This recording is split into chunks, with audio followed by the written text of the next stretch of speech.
नमस्कार दोस्तों, down the memory lane के इस नए एपिसोड में आपका स्वागत है। मैं हूं हेमंत तिवारी, डीसीपी इफ्सो, और आज के हमारे मेहमान हैं Shri Rajendra Pal Upadhyay, special CP special cell, Delhi police. Sir, आज के इस कार्यक्रम में आपका बहुत बहुत स्वागत है। धन्यवाद। Shri RP Upadhyay is an IPS officer of 1991 batch and has joined service in September 1991. Sir is hanging his boot after serving the police services for more than 33 and half years. Sir, मैं आपसे ये पूछना चाहूँगा सर, इतने लंबे कार्यकाल के बाद आज आप रिटायर हो रहे हैं सर, आज आप कैसा महसूस कर रहे हैं? सच पूछे तो बहुत अच्छा महसूस कर रहा हूँ। वो इसलिए कि अपनी जिम्मेदारियों को इतने लंबे टाइम से ठीक ठाक, जो मैं समझता हूँ ठीक ठाक तरीके से निर्वहन करके आज रिटायर हो रहे हैं, तो मुझे अच्छा ही लग रहा है। Sir is known as RP among his colleague and Upadhyay sir among his junior. Sir, what was your motivation to join this service? Motivation to join this service is that, first of all, in my family, most of the people are in education field. So I wanted to do something different first. Secondly, I realized that this is a service through which you can reach out to the people, particularly reach out to the needy people. So to help them and to contribute to the societal positive development, I found this service to be the best. And in my peer group, many people were preparing for it. So I also started it for giving it a go. Luckily, I got it in first attempt. First attempt I got railway account service, and second attempt I got IPS, and luckily my home cadre also. आपने law and order भी देखा है, आपने vigilance में भी काम किया है, आपने एनफोर्समेंट डायरेक्टरेट भी देखा है, आपने दो जो स्टेट हैं उनकी पुलिस फोर्सेस को हेड भी किया है। उसके बाद आपने अपने अंतिम जो वर्षों में यूनाइटेड नेशंस की पीस कीपिंग में भी कार्य किया है। तो आप अपने अनुभवों को कैसे देखते हैं? तो बड़ी कृपा रही भगवान की कि ठीक ठाक कैरियर निकला। उतार चढ़ाव सभी कैरियर में आते हैं, मेरे भी आए, लेकिन ओवरऑल अगर नटशेल में कहें तो बहुत ही सेटिस्फाइंग एक्सपीरियंस रहा। 3 पुलिस फोर्स को हेड करने का मौका मिला। जब मैं ईडी में गया तो मैं पूरी ईडी में एकमात्र पुलिस ऑफिसर था और हेडक्वार्टर और इंटरनेशनल कोऑपरेशन देखता था। उस दौरान मुझे 29-30 देशों में जाने का मौका मिला। उसके बाद जिस ऑर्गेनाइजेशन से अपना इनिशियल कैरियर शुरू किया अरुणाचल से, उसी फोर्स को हेड करने का मौका मिला 3 साल के लिए। यूएन में जाने का भी एक अलग अनुभव था और वो मुझे अपने सर्विस कैरियर के बाद में मिला, लास्ट में मिला। तो जो मेरे अनुभव यहाँ किए हुए थे वहाँ वो बहुत काम आए। और मैं ऑर्गेनाइजेशन का और एमएचए का, दिल्ली पुलिस के चीफ्स का, मेरे सभी सीपीस का धन्यवाद देना चाहूँगा कि मुझे उन्होंने इस काबिल समझा जो डिफरेंट जिम्मेदारी दी।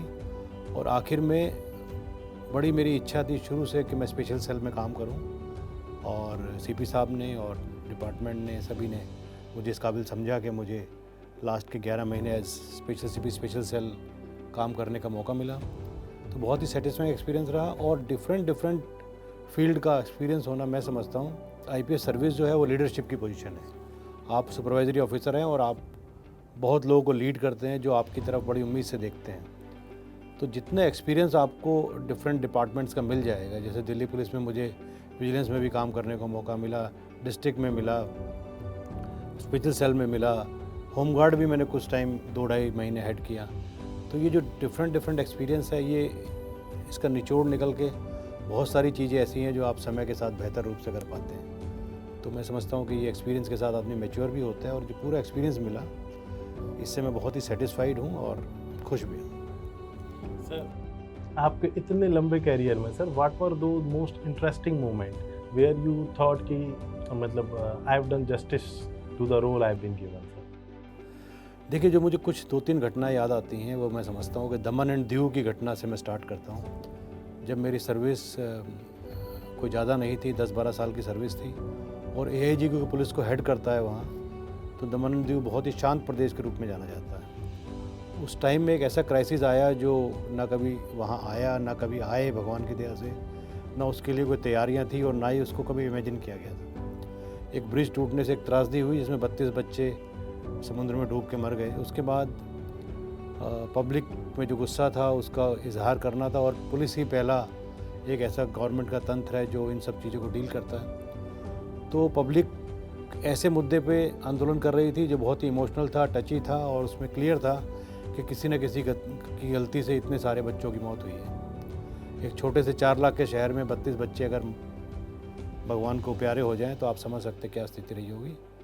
तो उसको हैंडल करना था इस तरीके से कि लॉ ऑर्डर भी बना रहे और पुलिस टारगेट भी ना हो और लोग ऐसा भी फील ना करें कि हम बहुत क्रूअल लोग हैं, सेंसिटिविटी नहीं है। तो उसको टारगेट किया, उसमें उसको टैकल किया और उसमें कई लोगों को हमारे दिक्कत भी हुई, मुझे भी दिक्कत हुई, मुझे भी कुछ चोटें आई, लेकिन मुझे ये कहने में बहुत सेटिस्फेक्शन है कि जिस पुलिस ने उस मॉब को 1-1.5 साल पहले डील किया था और जब मेरा वहाँ से ट्रांसफ़र आया तो उस शहर के लोगों ने मुझे कम से कम 2 किलोमीटर पैदल छोड़ा मेरे पुलिस के नारे लगाते हुए और मेरे लिए अच्छा शब्द कहते हुए। तो उसमें फेयरनेस थी और हर आदमी समझता है कि पुलिस की क्या मजबूरी और क्या कर्तव्य हैं। तो ये मुझे याद आता है, इसने मुझे बहुत मानसिक सुदृढ़ता दी कि भाई दिक्कत भी आएंगी सही काम करने से, लेकिन आपको सही काम को, सही मार्ग को पकड़ के लगे रहना। दिल्ली में नॉर्थ वेस्ट में मुझे एक जो हमेशा याद रहता है कि मुझे उस पर सीपी साहब ने कमेंडेशन लेटर भी दिया कि 1 महीने के भीतर, उस वक्त किडनैपिंग और रैंसम का बहुत ज़्यादा उस क्राइम का बोलबाला था, 1 महीने के भीतर नॉर्थ वेस्ट जो अब के आउटर नॉर्थ वेस्ट को मिलाकर है, तो 6 बच्चों की किडनैपिंग हुई और सभी बच्चों को हमने शक-ओ-शुर छुड़वाया। उनमें एक जुड़वा बच्चे थे जो मुझे अभी तक याद हैं।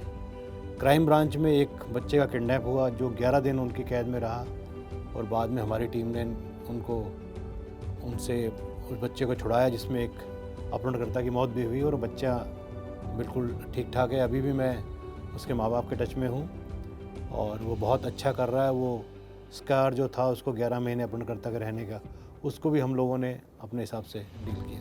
और मैं अपने दर्शकों को बताना चाहूँगा, मुझे अपने लगभग 9-10 साल के करियर में आधे करियर मैंने सर के सुपरविज़न में ही काम किया है। एज़ सुपरिटेंडेंट ऑफ पुलिस मैंने अरुणाचल प्रदेश में सर के अंडर 3 वर्षों तक कार्य किया। उसके पश्चात जब सर दिल्ली में आए तो in special cell I am serving under sir for about an year. Sir you have done that MBA in disaster management. Sir इतने लंबे समय में सर आपने क्या चेंजेस देखे पुलिसिंग में? How the policing has changed during the last 3 decades since you have been inducted and now today you are retiring? What are those changes? नहीं, मैं समझता हूँ कि पहले के टाइम में चाहे बेशक संसाधन कम थे, रिसोर्सेज, लेकिन पुलिसिंग बड़ी एक तरीके से प्रेडिक्टेबल थी, इन द सेंस कि आपको हर चीज़ को समझने का, प्लान करने का काफ़ी मौका मिलता था, क्योंकि सारी चीज़ें ग्राउंड से शुरू होती थी और जब वो ह्यूमन इंटेलिजेंस से चीज़ों को पता लगता था तो उनको मैच्योर होने में टाइम लगता था और आपको भी पता लगता था। अब with the advent of technology, particularly with the social media, मैं समझता हूँ कि चैलेंज को खड़ा होने में बहुत कम टाइम लगता है, लिहाजा पुलिस को सोचने का बहुत कम टाइम मिलता है और उसका प्लान करने का बहुत कम टाइम मिलता है। इसको मैं बहुत बड़े चैलेंज के रूप में देखता हूँ। हम देखते हैं कि एक बहुत बड़ा मोमेंट अचानक ही सोशल मीडिया पे प्लान हो गया और लोग स्नैप डेमोन्स्ट्रेशन करने पहुँच गए या अचानक ऐसी जगह पहुँच गए जिसके बारे में आपने अंदाज़ा नहीं लगा पाए और फिर पुलिस को काफ़ी चुनौतियों का सामना करना पड़ता है। तो टेक्नोलॉजी के अपने साथ रिलीफ भी लेके आया है, लेकिन पुलिस के लिए बहुत चुनौतियां भी सामने खड़ा करता है। साइबर क्रिमिनल आप जानते हैं उसमें कितनी चीज़ें हैं और एक सोसाइटी का जो स्ट्रक्चर पुराना था जिसमें एक सोसाइटी के दबाव बहुत थे गलत कामों को रोकने के लिए, जो इनबिल्ट चीज़ें थी सोसाइटी में, जैसे बड़ों ने मना कर दिया, पड़ोसी ने मना कर दिया, पड़ोसी ने देख लिया और मोहल्ले के बड़े लोग हैं वही बच्चों को मना कर रहे हैं, वो सब चीज़ें बिल्कुल ही ख़त्म हो गई। हर आदमी इतना इंडिविजुअलिस्टिक हो गया कि वो अपना काम कर रहा है, आपको पता नहीं पड़ोस में कौन क्या रह रहा है, क्या काम कर रहा है या बच्चा क्या पढ़ रहा है, अगर आपने पूछ लिया उसका भी बुरा मानते हैं लोग। तो उससे क्या हुआ कि जो बहुत इनबिल्ट सिक्योरिटी मैकेनिज्म था सोसाइटी में वो ख़त्म हो गया और हर आदमी इंडिविजुअल हो गया। अचानक आपको पता लगता है कि बहुत अच्छा आदमी दिखने वाला, बहुत अच्छा बच्चा काम करने वाला और ऐसा कुछ गलत काम कर देता है जिसकी आप कल्पना भी नहीं कर पाते। तो उसको रोकना पुलिस के लिए बहुत बड़ा चैलेंज हो गया। रिसोर्सेज में पुलिस बढ़ी है, हमारी रिसोर्सेज बढ़ी हैं, हमारी कम्युनिकेशन का, गाड़ियों का, हमारी यूनिफॉर्म का, वेलफेयर का, सब चीज़ों में काफ़ी बढ़ावा हुआ है। मैं समझता हूँ इस नए PHQ में हम बैठे हैं जब सर्विस ज्वाइन की थी तो सोचा नहीं था कि नया PHQ बनेगा, इतना शानदार PHQ बना, इतनी गाड़ियाँ, इतने इक्विपमेंट्स, इतने वेपन, इतने एम्यूनेशन। लेकिन ये जो चैलेंज आए हैं सोशल मीडिया से और टेक्नोलॉजी से और सोसाइटल चेंजेस से, मैं समझता हूँ कि पुलिस के लिए बहुत ही इम्पॉर्टेंट हैं और हमें भी अपनी कार्यशैली को तेज़ी से अडेप्ट करना पड़ेगा, जिससे इन चैलेंजेस का हम सामना कर सकें। Sir, policing has always been a very demanding job sir. हम अपने प्रोफेशनल फ्रंट में जब कार्य करते हैं तो कई बार ऐसा होता है कि हमारी पर्सनल लाइफ कहीं पीछे छूट जाती है सर। तो how did you balance this personal and professional life during this long career, sir? And what are your advice regarding this to the young officers like us, sir? नहीं, I think this is a very good question and it's a real challenge also. Many people feel problem because of it. It's very difficult to segregate both completely because your two phases of your life, professional and personal, are interlinked. But the issue is how much stress or how much workload you carry from this field to this field and from professional field to family life and family life to personal field. And that act of balance you have to do on the daily basis. If the crisis is more important and very challenging, sometimes you have to sacrifice on family life. If family demands are more pressing, then you have to take off and devote time for that. But it's a challenge for any police officer. With the passage of time, with the experience, you learn about it, you learn to segregate, but one should, and I wish all our juniors who are joining the service, one should perfect this art. This is very, very important. Sir, during this career of over 3 decades, sir has been awarded many awards. So the list is quite big, but I want to enumerate few, sir. Sir has been awarded that Police Medal for Gallantry by President of India on the occasion of Republic Day 2006. Thereafter, on the occasion of Republic Day 2008, sir has been awarded Police Medal of Meritorious Service, again by the President of India. In 2015 Republic Day, sir has been awarded President Police Medal for Distinguished Service, and very recently, in April 2023, sir has been awarded United Nations Peace, that is UN Peace Medal, sir. The list is endless. I cannot enumerate all the things, sir. How does it feel, sir, looking back? You have given so much to the service, and in return, it has been recognized by the organization, by the people, sir. It is, Hemanji, it is very, very satisfying feeling. And I feel myself very lucky that I got all these medals. Medals are more satisfying because it is your seniors who recommend your name. So they must have seen something good in you. So I am very thankful to all my seniors that they recognized my work and they thought me as a probable person who should get this reward and recognitions. So it is very, very satisfying feeling. Sir, how do you see your life after this retirement? Yet to feel that I am going to retire, let me put it very frankly. And but I have few plans for myself, for family. Particularly, I want to devote some more time for myself, particularly for my health. I want to remain fit. I want to play. I want to go places, see places. As of now, I have not decided that I am going to work or not going to work.